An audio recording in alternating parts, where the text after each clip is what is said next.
more input from the public and more analysis, there's going to be some better ideas that come out. It may be that the second option might be better if we tweak it a little bit, so we might come up with a third option that's, you know, got some aspects of option 1, option 2, or some other things that other people thought of. For instance, a blend of maybe cycle track and connected by bike lanes in between them so that you have a continuous route.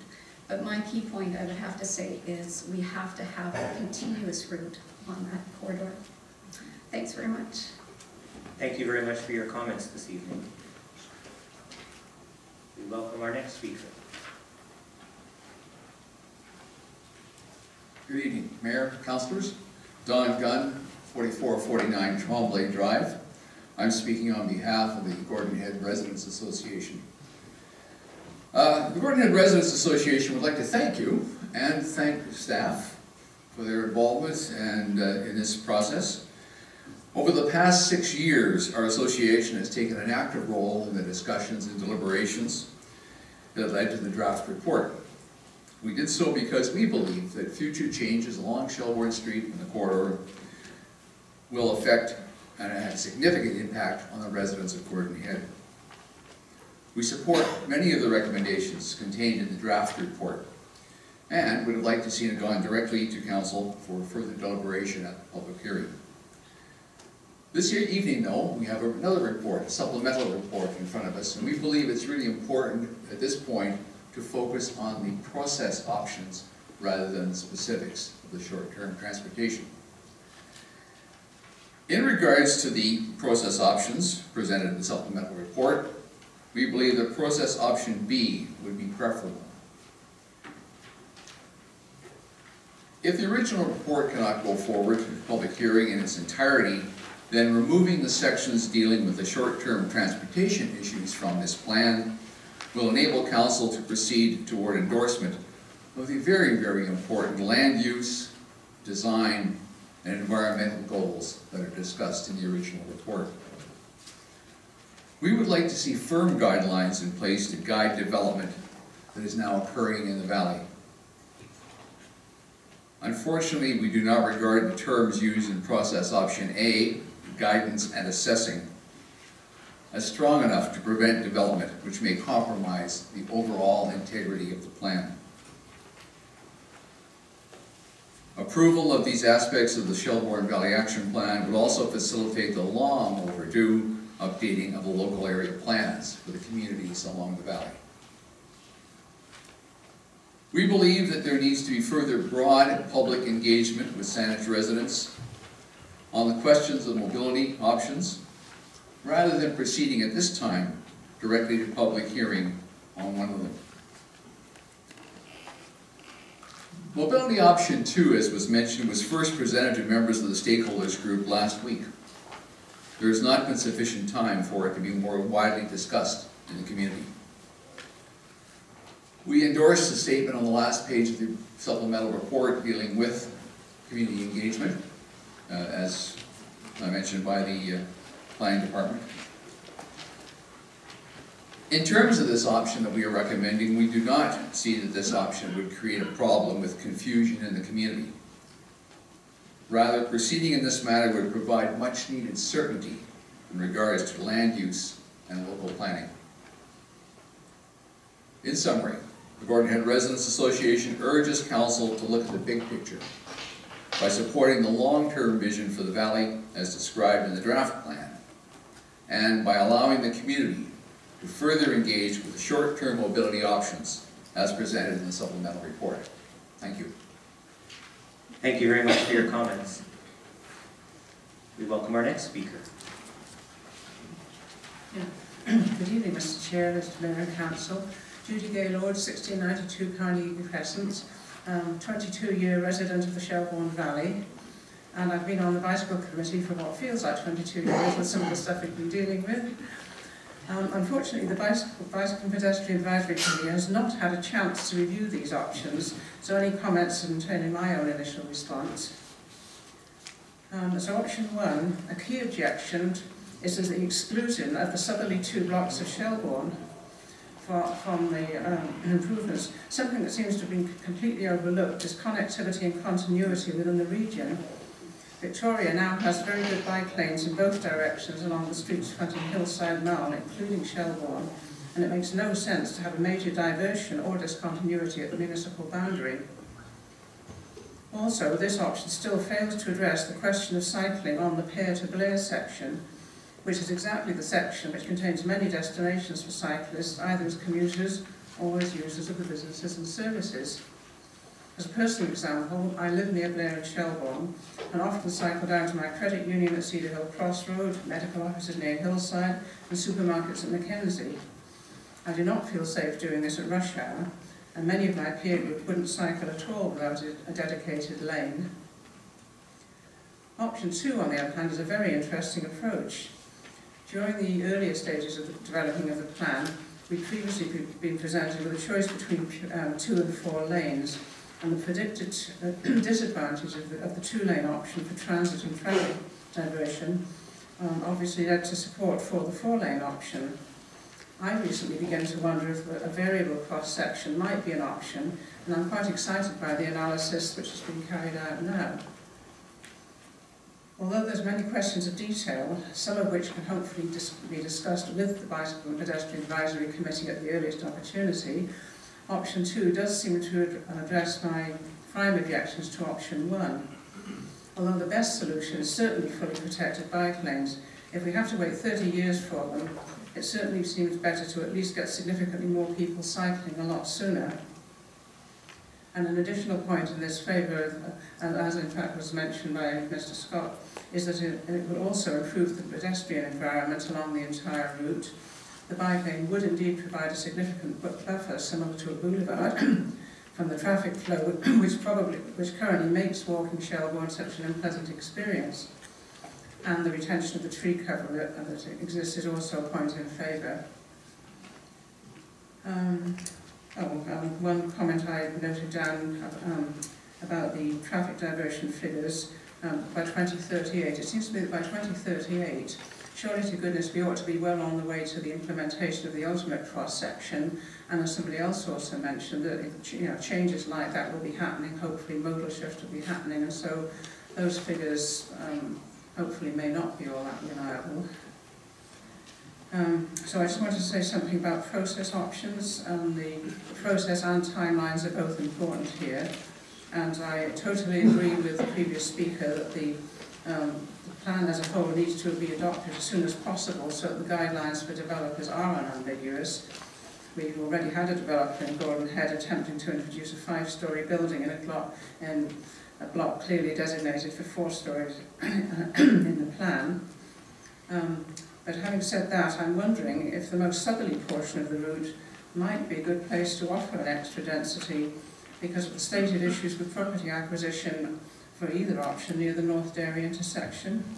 And you could justify that because it's extremely close proximity to a major regional centre at Hillside. So I'm just throwing that out as an extra thought. And public input into the new mobility options is also important, considering the fairly drastic changes, particularly in option 2. And I had thought, actually, provided the whole process can be completed by early 2016, I was inclining to process option A, but on the other hand, the previous speaker, I think did make some valid points there, so I don't have a particularly strong thing there. I think, option A, if you could really get it done early, but given the likelihood of further delays, then perhaps option B would be safer. So I think that's it. Thank you. Thank you very much, Ms. Gaylord. We welcome our next speaker, please. Hi there, I'm Edward Pullman. I live at 970 Topaz in Victoria, but I regularly visit my parents on Paul's Terrace in Gordon Head, so I'm very familiar with the Shelbourne Road, both as a motorist and a cyclist. So I also just wanted to offer some quick comments. I'm the president of the Greater Victoria Cycling Coalition. We will have at some point have some comments related to the 2 options. I do want to thank staff very much for moving forward on this. It's been a very long time coming, thinking back to the early days when I was still in my early undergraduate degree and now well past graduation, and finally seeing some, frankly, some real progress on this. I do want to echo some of the earlier comments regarding traffic models and just a desire to see, one, if the folks from Urban Systems or folks who worked on this can speak to the traffic volume projections, and whether, I believe we have some small growth anticipated in the future, and whether or not there are some scenarios we may look at where we may see stagnation or decline in traffic. That's certainly, we've seen that in Victoria, and we've seen that in parts of Saanich. We've certainly seen that at the University of Victoria with the introduction of the Universal Bus Pass. So, there is certainly something I'd like to hear more about. And that's really about it. We also have a petition we've been circulating for a number of months related to our request for a 3-kilometer bike lane on Shelbourne Street from Bay to Pear, which we'll be presenting to Council in the not too distant future. And thank you very much. Thank you, Mr. Pullman. We welcome our next speaker. Thank you for coming. Mr. Chair, Mayor, and Council. My name is Barbara Tabata, and I live at 4151 Torquay Drive. I do the traffic portfolio for the Gordon Head Residents Association. That means we look at traffic issues on Shelbourne from Mackenzie North, and with that focus, I would like to emphasize a couple of points that were raised by our association in Dawn's presentation. The first thing is that Gordon Head Residents Area Traffic Committee particularly supports the statements that further broad public engagement rather than proceeding directly to public hearing is necessary, and that option 2 was only presented to stake holders last week, and there has not been sufficient time to be widely discussed in the community. I bring to your attention a couple of examples that support these statements. I have many more. I'll just use 2. The first example, according to the document and option 2, it is predicted that vehicles would be shunted onto Cedar Hill Road. Residents of Cedar Hill Road have already experienced an uncomfortable increase in traffic since the one-lane configuration from Kenmore to Cedar Hill Road was installed a while back. It is necessary that they have the opportunity to have a voice early on in this process. The second example is when residents and Gordon Head Residents Association directors had the privilege to view an early draft of the proposed lane changes to Shelbourne from Feltham to Torquay Drive and the north traveling lane. We found the use of a green cycle track to be dangerous. Our points were vehicles traveling west from Feltham and then executing a right turn at Shelbourne have a short distance to merge into a one lane and must cross over a bike lane. The vehicles traveling east from Feltham and then executing a left turn to enter the 7-Eleven Mall or Torquay Village must cross over the bike lane. And vehicles traveling north will hold up traffic when they want to enter Torquay Village or a 7-Eleven Mall over the bike lane when occupied by bikes. And since we had the opportunity to view the preliminary draft, thank you to engineering, and to give our comments to engineering, we have not seen any revised drafts. The 7-Eleven Mall and Torquay Village and Maurice Deli Mall are popular, and each mall has about 4 to 6 businesses at least, with the Torquay Village Mall having a Starbucks. There is as well the ever-popular Mount Doug Market at the Torquay location, and vehicular traffic is often brisk in these sites.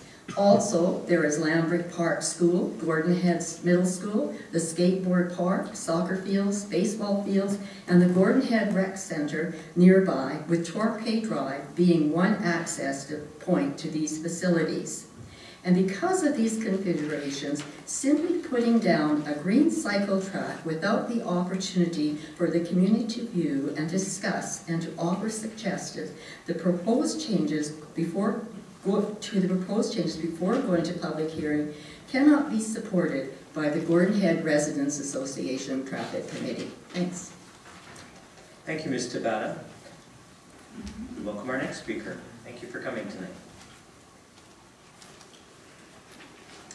Good evening, Mayor and Council. Marlene Bergstrom, 1735 Kingsbury Crescent, Saanich, President of the Mount Ptolemy Community Association. I would like to thank you for the opportunity to once again provide input on the Shelburne Valley Action Plan. It's been a long time getting here. I have rarely missed a meeting, and I knew from the get-go it was going to be a long, hard vision to bring so many different diverse community members together. So we did focus on making sure public participation was key. And we worked with Saanich staff, and I feel that we actually did more than what we probably would normally do for any other item that would be wanted in the area. I don't want to get too much into the specifics. I sent you correspondence earlier, and a lot of what I did say in there and in previous meetings and in previous correspondence has been echoed tonight. But I do briefly want to expand on a couple of items that I'd like for you to take into consideration when making your decision this evening. In reviewing the two options, the option 2, hybrid, is our preferred option. It complements other initiatives already in place at Saanich, such as the Safer Routes program, because I looked into that too. And so that there's some cost savings there already, there's collaboration. The option provides a long-term vision of a better quality of life by being the more sustainable option, and you can see that in the percentages that were shown in the one slide. The option is more attractive in terms of it being very clearly laid out on how development can grow and how it will be done in all of the key areas in the centers. For 25 years, the community has been asking for cycling lanes on Shelbourne Street, and it's time that we move forward to make it a reality. If there was any concern about transit, travel time delays, I believe it is truly minimal.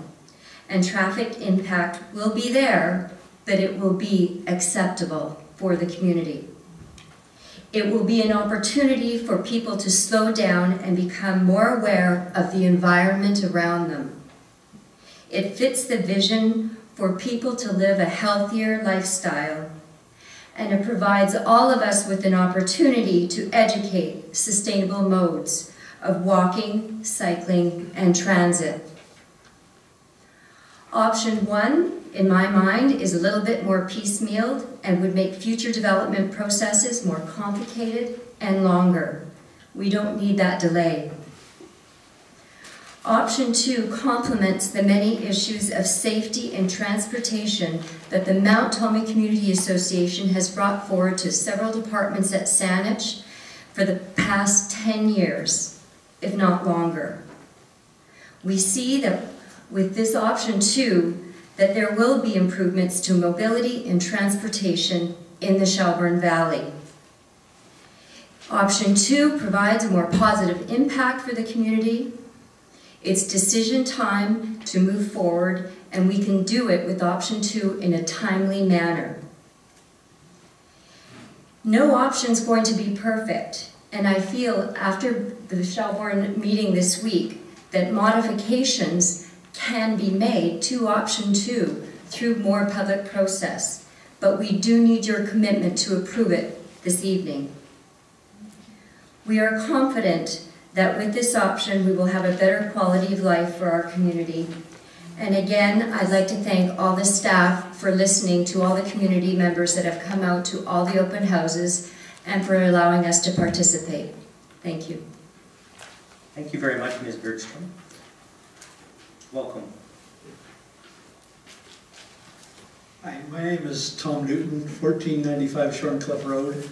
I've been a member of the Shelburne Stakeholders Committee since almost the beginning, and I'm also a member of Walk On Victoria, which is an advocacy group for pedestrians. And I have to say that the process has been very frustrating in that it's taken so long.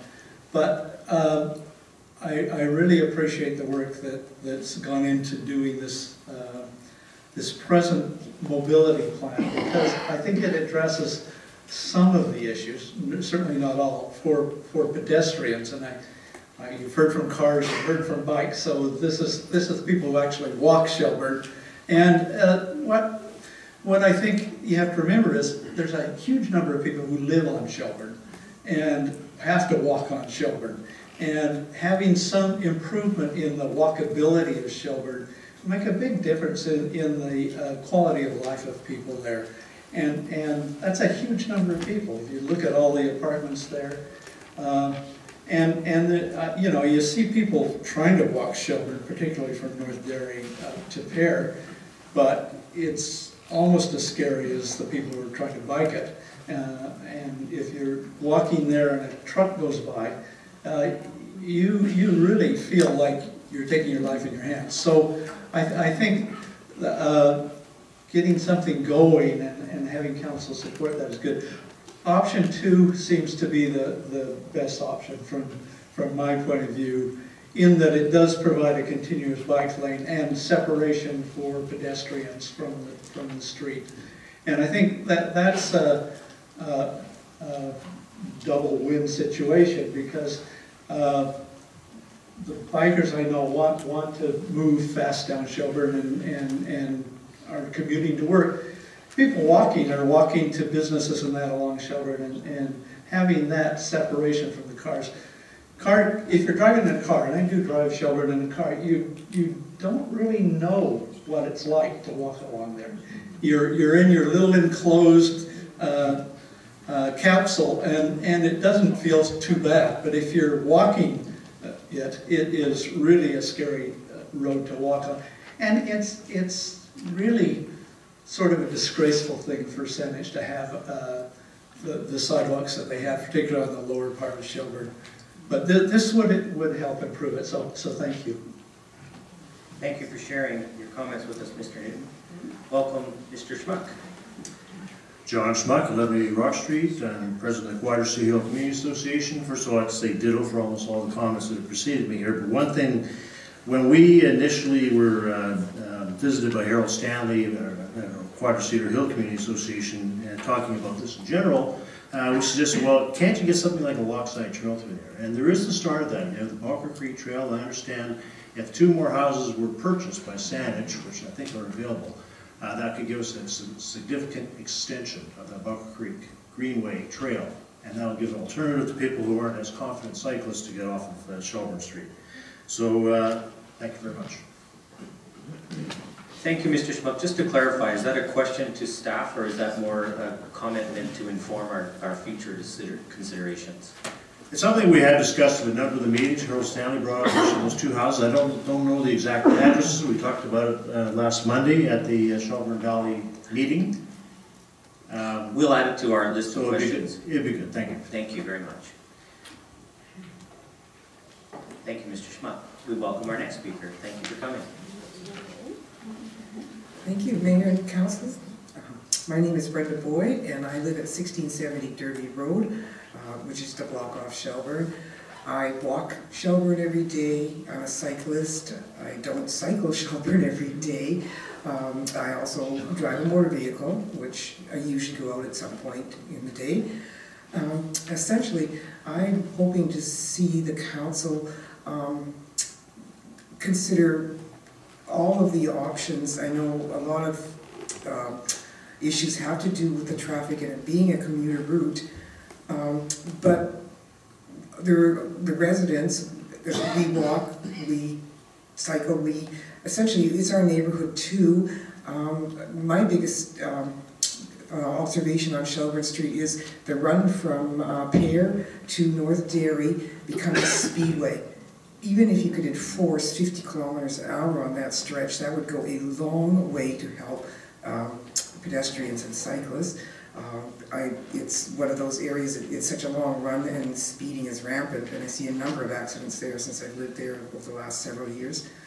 And essentially, I would like to see a continuous cycle track, which I know I won't see, but that's what the best practices would be for all ages and all abilities, maybe a chance to start thinking more along the lines of, well, 50% for motorists and 50% for non-motorized forms of traffic.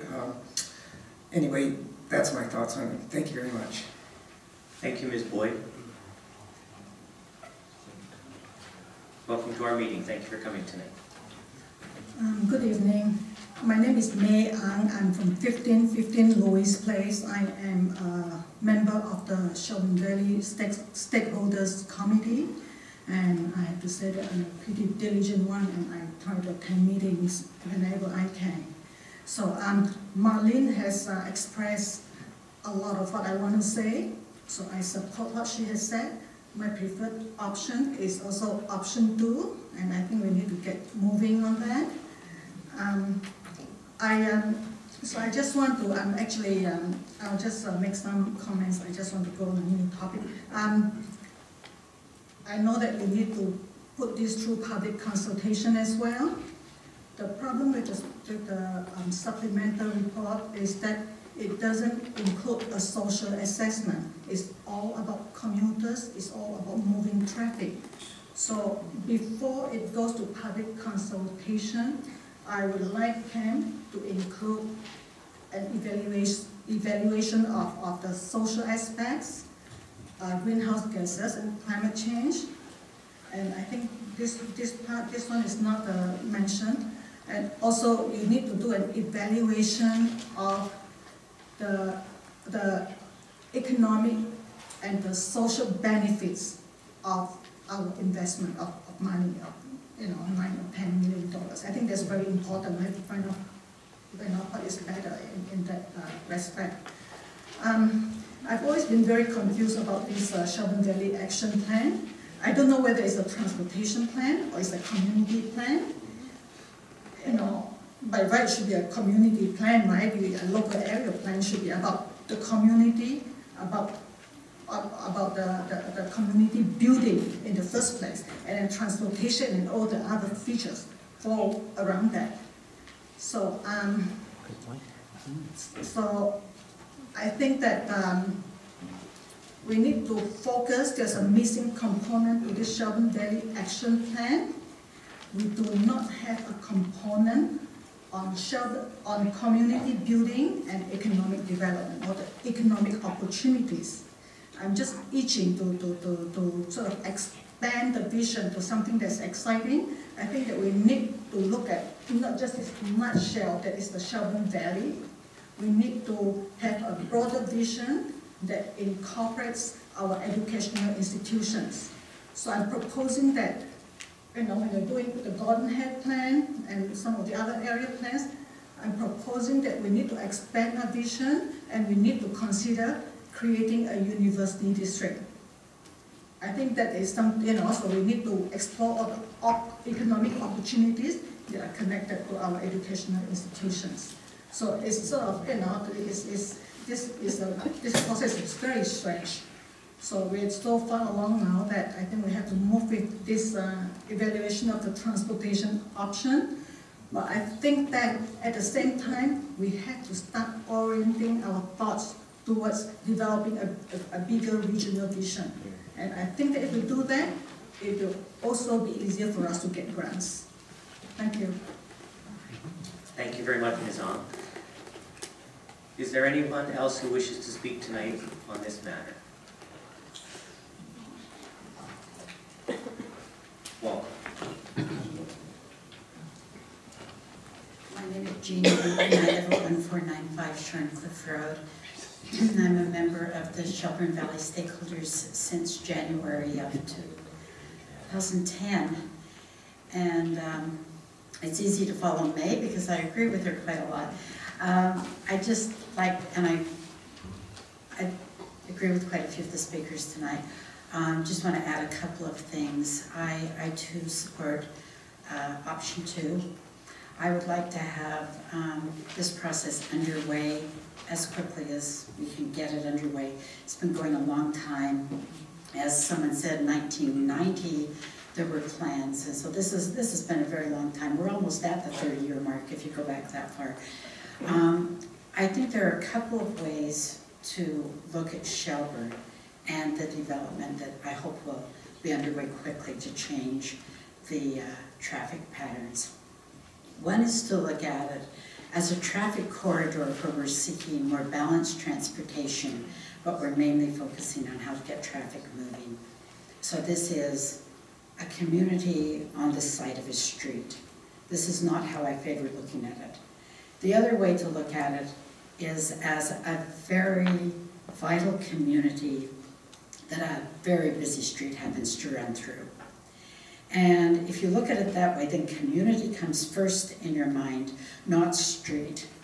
And if you look at community, then you look at how to make that community vital.